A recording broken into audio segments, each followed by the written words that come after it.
નમસ્કાર, India plus ન્યૂઝમાં આપનું સ્વાગત છે।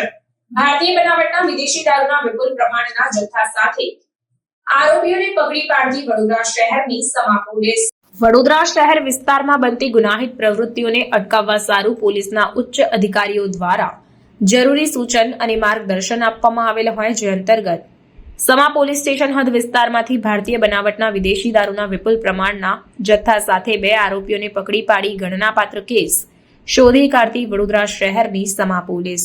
આ કામગીરી દરમિયાન ઇસ્માઇલ જોરસિંહ મંડોર તથા રિંકુ સીતારામ ગુપ્તા આ બંને આરોપીઓની ધરપકડ કરવામાં આવી છે, જ્યારે વોન્ટેડ આરોપી તરીકે સાહિદ ઉર્ફે એટીએમ મુસ્તકીમ શેખ, જેની અટકાયતના ચક્રો ગતિમાન કરાયા, તો વધુમાં કુલ કિંમત ₹7,75,800નો મુદ્દામાલ જપ્ત કરીને આગળની કાયદેસરની કાર્યવાહી કરવામાં આવી છે।